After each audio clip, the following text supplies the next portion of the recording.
उस मैसेज को पढ़ने के बाद बरसात में भी उसका चेहरा सूरज की तरह खिल उठा था।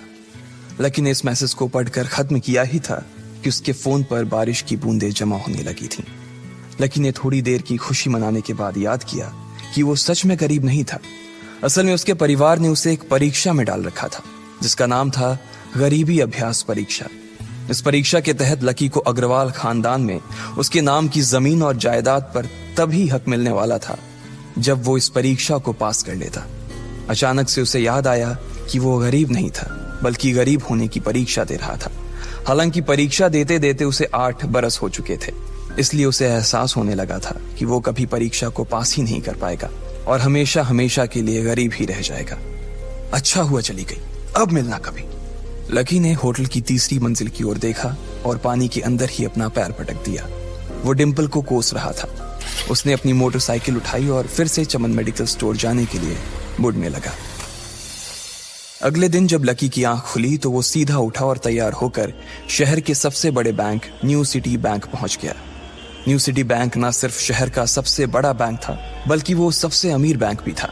वहां पर शहर के सबसे अमीर लोगों के ही पैसे जमा किए जाते थे। लकी वहां पैसे को निकलवाने के लिए जा रहा था। New city bank south Delhi में बसा हुआ था और उसके दरवाजे के बाहर महंगी से महंगी गाड़ी खड़ी थी। भाई, अब इसमें से कौन सी नई गाड़ी लेगा, लकी ने मन ही मन सोचा। उसे यकीन नहीं हो रहा था कि कल तक तो वो एक मोटरसाइकिल तक नहीं खरीद पा रहा था और आज वो एक कार, और वो भी इतनी महंगी कार खरीदने की सोच रहा था। फिर उसने अपनी नजर गाड़ी पर से हटाई और बैंक के अंदर जाने लगा। उसने देखा कि बाहर बहुत भीड़ थी और महंगे से महंगे कपड़े पहने लोग बैंक के अंदर जा रहे थे। कहाँ दवाओं की बदबू और कहाँ ये खुशबू। उसने एक बहुत ही गहरी सांस के अंदर ज्यादा से ज्यादा खुशबू को समेटने की कोशिश करते हुए अपने मन में सोचा, लेकिन अगले ही पल उसके मन में संकोच पैदा हो गया था। रातों रात लकी की किस्मत तो बदल गई थी, लेकिन उसके कपड़े नहीं बदल पाए थे। इतने बड़े बैंक में वो वही कपड़े पहनकर आ गया था जो वो अक्सर अपने काम पर पहनकर जाता था। पैसे लेते ही ना सबसे पहले नए कपड़े खरीदने हैं, लकी ने अपने आप से कहा और फिर बैंक के अंदर दाखिल होने लगा। जैसे ही उसने दरवाजे को धक्का दिया, उसे आवाज आई, आउच! लकी थोड़ा सा हड़बड़ी में दिखाई दे रहा था और इस जल्दबाजी के चक्कर में वो एक लंबे बाल वाली लड़की से जा टकराया था जो कि उसके बगल में ही चल रही थी। माफ करना, मैं आपको देख नहीं पाया, सॉरी। लकी ने तुरंत उससे हाथ जोड़कर माफी मांगते हुए कहा। उस लड़की ने इतने अच्छे कपड़े पहन रखे थे कि उसे देखकर ही लग रहा था कि वो किसी अमीर घराने की लड़की थी, इसलिए सॉरी बोलते वक्त ना चाहते हुए भी लकी के हाथ उसके सामने जुड़ गए थे। लेकिन जब उस लड़की ने लकी के कपड़े और उसके हुलिये को देखा तो उसने अपनी नाक भौं सिकोड़ ली। वो लगभग हर रोज इस बैंक में आया और जाया करती थी, लेकिन उसने आज तक इस बैंक के अंदर लकी जैसे फटीचर आदमी को घुसते हुए नहीं देखा था। उसके बालों में से आंवले के तेल की गंध आ रही थी। उसने गुस्से भरी नजरों से लकी की ओर देखा और बोली, क्यों नहीं देख पाए? मैं क्या ट्रांसपेरेंट हूं? तुम्हें इतनी बड़ी लड़की दिखाई नहीं देती? इससे पहले कि बात आगे बढ़ती, उस लड़की ने देखा कि इस बैंक की मैनेजर यास्मीन पटेल उन दोनों की ओर बढ़ी चली आ रही है। उसने भी लकी को देखकर वैसी ही शक्ल बनाई थी जैसी शक्ल उस लंबी लड़की ने बनाई थी। I am so sorry miss, आपको कहीं लगी तो नहीं? यास्मीन ने उस लड़की से पूछा और फिर घिन्न भरी नजरों से लकी की ओर देखने लगी। लकी तमतमाती आंखों से उन दोनों को देखा जा रहा था। वो जानता था कि उसने इतनी जोर से भी दरवाजा नहीं खोला कि उसे चोट लग जाए, लेकिन असल में उसे यह मालूम नहीं था कि वो लोग उसे नहीं बल्कि उसके कपड़े को देख रहे थे। यास्मीन ने लकी को ऊपर से नीचे तक देखा और ना जाने उसके मन में क्यों शक पैदा हो गया। क्या आप मुझे बता सकते हैं कि आप यहाँ पर किस काम से आए हैं? यास्मीन ने बड़ी मुश्किल से अपने चेहरे पर एक मुस्कान लाते हुए कहा। वो उसका हुलिया देखकर ही समझ गई थी कि वो यहाँ का कस्टमर तो नहीं था। लकी ने अपने आप को संभाला और कहा, हाँ, वो मैं अपना पैसा निकलवाने के लिए आया था। पैसे निकलवाने के लिए आए हो? यास्मीन ने लकी की बात को ही दोहराते हुए कहा। वैसे तो वो लकी की बात पर जोर से हंसना चाहती थी, लेकिन उसने अपने आप को थोड़ा सा काबू में कर लिया था। लकी की बात सुनकर उसे लग रहा था कि वो कोई पागल था जो यहाँ जबरदस्ती घुसा चला आ रहा था। हाँ, तो क्या आपके पास कार्ड है? यास्मीन ने उससे आगे पूछा। न्यू सिटी बैंक का कार्ड हासिल करना एक बहुत ही मुश्किल भरा काम था। अगर किसी को भी उस बैंक का कार्ड लेना था तो सबसे पहले उस आदमी को अपने खाते में कम से कम 5 लाख रुपए जमा करवा कर रखने पड़ते थे, तब जाकर उसे कहीं कार्ड मिलता था। लेकिन लकी तो पहली बार ही यहाँ आ रहा था, इसलिए उसके पास कार्ड होने की कोई संभावना ही नहीं थी। लकी जब यास्मीन के सवाल का जवाब नहीं दे पाया तो यास्मीन ने फिर उससे पूछा, मैं पूछ रही हूं कि आपके पास कार्ड है? वो समझ गई थी कि लकी पागल ही था जो कहीं से भागकर सीधा उनके बैंक में आ गया था। कार्ड नहीं मेरे पास।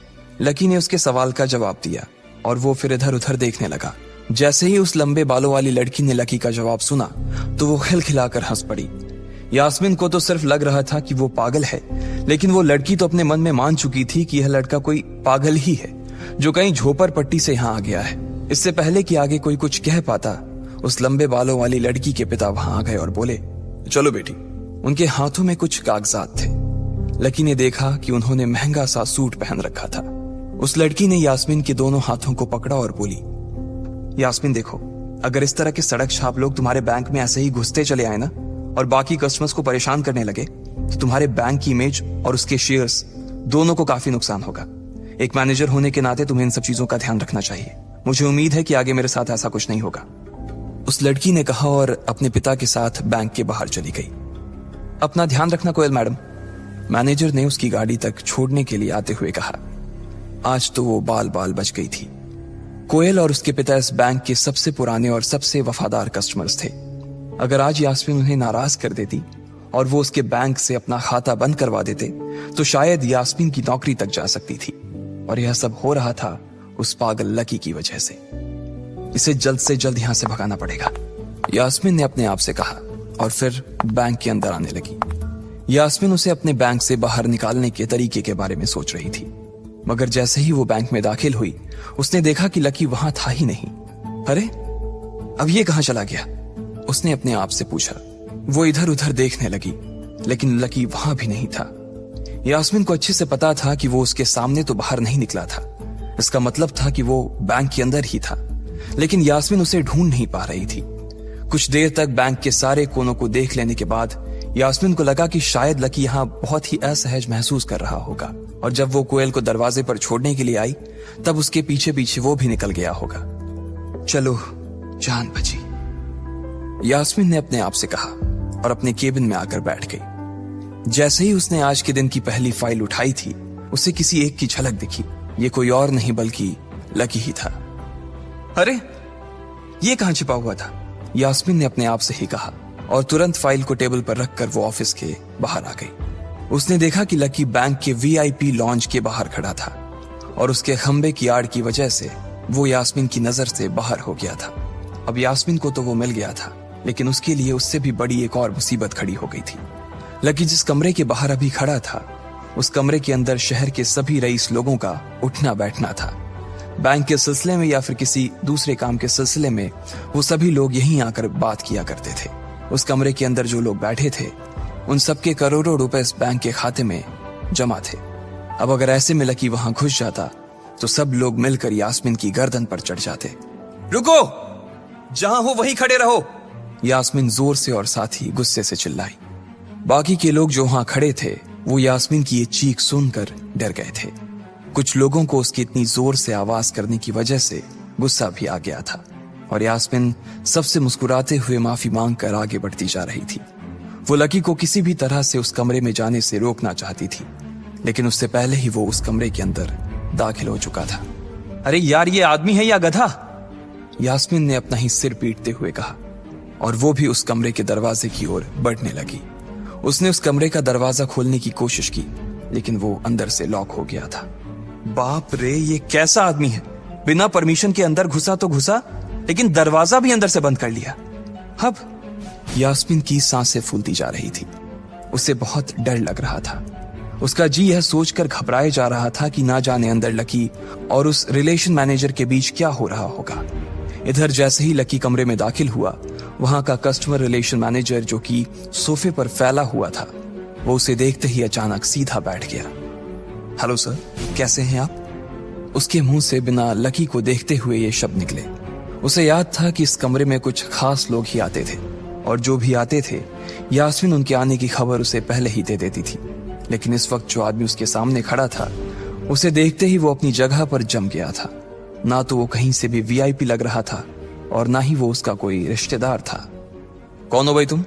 क्या चाहिए तुम्हें? उस मैनेजर ने 20 साल के जवान लड़के को देखते हुए कहा, मैं यहां अपना पैसा लेने आया हूं। लकी ने सीधे मुद्दे की बात को मैनेजर के सामने रखते हुए कहा, तुम्हारे पास हमारा सुप्रीम कार्ड है? मैनेजर ने उससे ऊपर से नीचे तक देखा और पूछा, नहीं नहीं, मेरे पास कोई कार्ड नहीं है। लकी ने कहा, तो फिर हम तुम्हें कोई पैसा नहीं दे सकते। चलो अभी दरवाजा खोलो और सीधा बाहर निकलो। मैनेजर ने कहा और सोफे पर से उठ गया। नहीं, मैं अपना पैसा लिए बिना नहीं जाऊंगा यहां से। लकी भी जिद पर अड़ गया। अरे बोला ना, बिना कार्ड वाले को पैसा नहीं मिलता है, और वो भी पैसा होगा तब तो मिलेगा ना। मैनेजर ने उसके करीब आते हुए कहा, अरे पैसा है तभी तो निकालने आया हूं सर। लकी ने कहा, देख फालतू की बहस मत कर सुबह सुबह, वरना मैं सिक्योरिटी को बुला लूंगा तो वो लोग मार मार कर बाहर निकालेंगे तुझे। लकी यह सुनकर घबरा गया था। मैनेजर के चेहरे का गुस्सा उसे साफ नजर आ रहा था, लेकिन ऐसा भी नहीं था कि वो झूठ बोल रहा था। भले ही उसके पास कार्ड नहीं था, लेकिन इसका मतलब ये नहीं था कि वो अग्रवाल खानदान का लड़का नहीं था। जैसे जैसे मैनेजर उसकी ओर बढ़ता चला जा रहा था, लकी का डर भी बढ़ता जा रहा था। मैनेजर को लग रहा था कि वो कोई संकी था और वो उसे धक्का मारकर बाहर निकालने के लिए आगे बढ़ ही रहा था कि अचानक घबराए हुए लकी के दिमाग में एक आइडिया आया। फिंगरप्रिंट! उसने अपना अंगूठा कमरे में मौजूद उस मैनेजर के सामने उठाते हुए कहा। फिंगरप्रिंट? कौन सा फिंगरप्रिंट? मैनेजर ने चौंकते हुए पूछा। अरे अरे, आपने कहा ना कि आपको कार्ड चाहिए, पर मेरे पास कार्ड नहीं है, फिंगरप्रिंट है, और मुझे मालूम है कि आपके यहाँ फिंगरप्रिंट से भी पैसे निकलते हैं। यह कहते ही लकी ने एक राहत की सांस ली थी, लेकिन मैनेजर को यह समझ नहीं आ रहा था कि आखिर लकी को फिंगरप्रिंट की जानकारी मिली कैसे। तुम फिंगरप्रिंट यूज करना चाहते हो? मैनेजर ने लकी को घूरते हुए पूछा। लकी की शक्ल और उसका हुलिया मैनेजर के लिए उसकी बातों से मेल नहीं खा रहा था। हाँ, मैं फिंगरप्रिंट यूज करना चाहता हूं सर, लकी ने सीना चौड़ा करते हुए कहा। उसे इस तरह देख तो मैनेजर और भी कंफ्यूज हो गया था। मैनेजर ने सोचा कि उसे एक चांस देना चाहिए, इसलिए उसने लकी को फिंगरप्रिंट इस्तेमाल करने की इजाजत दे दी थी। वो अपनी टेबल के पास गया और उसके दराज में फिंगरप्रिंट वाली मशीन ढूंढने लगा। 2-3 ड्रॉर में झांकने के बाद आखिरकार उसे वो मशीन मिल गई थी। चुपचाप यहां पर अपना अंगूठा लगाओ, मैनेजर ने मशीन को आगे बढ़ाते हुए लकी से कहा। लकी ने अपनी फटी हुई पैंट के पिछले हिस्से में अपना अंगूठा पोंछा और फिर उस मशीन पर लगा दिया। 2 सेकंड बाद मशीन में से एक आवाज आने लगी। उसके अंदर एक लाल बत्ती चल रही थी और वो जोर जोर से बीप कर रही थी। देखा, तुम्हारा फिंगरप्रिंट मैच नहीं कर रहा है। मैंने पहले ही बोला था कि कोई खाता नहीं है इस बैंक में तुम्हारा। मैनेजर ने लकी को ऐसे देखा जैसे वो कोई बड़ा अपराधी था। मैनेजर उसकी पैंट की ओर देखने लगा। उसे लग रहा था कि लकी ने अपनी जेब में कोई हथियार छुपा रखा था और वो मैनेजर को बेवकूफ बना रहा था। इससे पहले कि लकी अपनी जेब से कोई बंदूक या बम निकालता, मैनेजर ने अपना फोन निकाला और पुलिस का नंबर लगाने लगा। लकी ने उसकी स्क्रीन पर देख लिया था कि वो 100 नंबर पर फोन लगा रहा था। लकी बुरी तरह से घबरा गया था। वो बहुत ही उत्साह और जोश में अंदर तक तो चला गया था, लेकिन उसे मालूम नहीं था कि वो इतनी बड़ी मुसीबत में फंसने वाला है। अब आगे क्या होने वाला था? क्या लकी उसे पुलिस को बुलाने से रोक पाता? कहीं उसे कोई फेक मैसेज तो नहीं आया था? लकी कैसे इन मुसीबत से बाहर निकलेगा? जवाब को जानने के लिए सुनते रहिए इंस्टा मिलेनियम।